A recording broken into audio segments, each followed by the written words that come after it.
To my fellow Indiana Wesleyan University adult learners, good afternoon. My name is Jhamerra Smith, and I stand before you today to examine adult learning and to offer encouragement to never give up on your educational pursuits. Abigail Adams, wife of John Adams, 6th President of the United States of America, once said, "Learning is not attained by chance. It must be sought for with ardor and diligence." Truer words have never been spoken about an adult learner. We must weigh the pros and cons of returning to school and determine what is necessary to successfully obtain a degree. To do this, today we will look at the statistics on adults returning to college, what motivates them, and preventing cognitive overload as key factors for graduating successfully. Andragogy, or adult education, has been noticeably on the rise within the past 3 years. Studies conducted by the National Center for Education Statistics shows non-traditional age college enrollment on the rise since 2015 to the tune of around 73%. Because of this, many states have begun researching and implementing ways to recruit and retain adult learners. Implementing programs such as employer tuition assistance, online learning capabilities, and competency testing allows adult learners the ability to tailor their schooling to an affordable and manageable experience that also acknowledges previous educational, professional, and life experiences.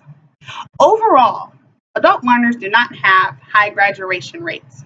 Nationally, around 55% for those who are within 6 years of returning to school, per the research done by collegefactual.com, a website dedicated to collegiate statistics.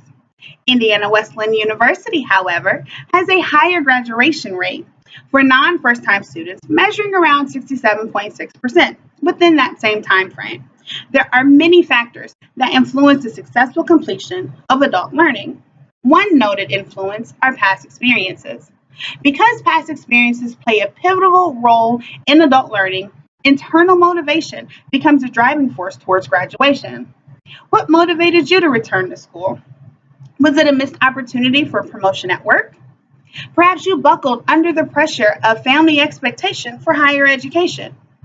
Or do you have a personal dream or desire to be a college graduate? All of these are examples of past experiences that can motivate an adult learner to return to school and attain their degree. For me personally, I asked God what He wanted me to do with my life, and He responded by beginning to finish my degree. Why did I ask that, right? I went to college right after high school, and when life kicked in, I dropped out. Although the desire to be a college graduate stayed with me, I found a place of peace in life without my degree. Once I received confirmation that the time was right to return to school and I enrolled in Indiana Wesleyan, I have experienced several moments of mental blocks and breakdowns, almost to the point of giving up. It is the internal motivation of following God's direction and seeing the expected end He has for me that has kept me going. Motivation without action, however, will not get us to graduation. So what do we, as adult learners, do when we face cognitive overload? Christopher Pappas, founder of eLearning Industries Network, which is the largest online community of professionals involved in the e-learning field, called out 7 facts about cognitive overload essential to adult learning. The first includes using visuals over audio and text formats. Studies show that the brain better retains information when it is obtained through a visual format versus audio and text. The second, and I know some of you will disagree, but no multitasking. The brain is not equipped to focus on several topics at one time, resulting in information as well as time and effort being lost. Next, you'll want to consider the 3 types of memory. There's sensory, the first stage where the mind takes a picture of the data, the working, where key important data is retained and the non-essential data is discarded, and then long-term, where key data is stored for later use. It is important to exercise that It is important to do exercises that increase your ability to use each type of memory successfully. The fourth thing you'll want to do is consider the stress connected to decision making, distractions, and ensuring efficiency in time management. The stress of these daily life activities can cause the brain to overload and information related to your schooling to be lost. To help with avoiding cognitive overload and increase retention, consider chunking information. What I mean by this is linking important information under the same umbrella. The brain is more likely to retain the information and recall it later.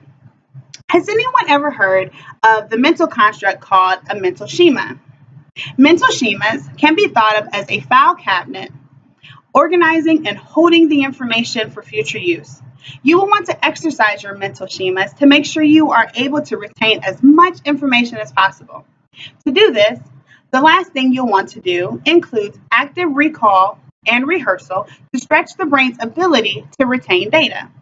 Recall and rehearsal, mixed with chunking data, connects incoming data to the mental schema, which holds the data previously attained. The choice to return to school later in life is influenced by several factors.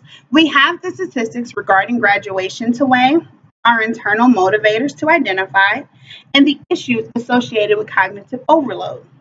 Now that we have examined some of these factors, I want to encourage you to constantly push yourself to keep going. After all, in the words of American engineer, statistician, professor, author, lecturer, and management consultant, W. Edwards Deming, learning is not compulsory. It is voluntary. But to survive, we must learn. Thank you for your time and best wishes in all your educational pursuits.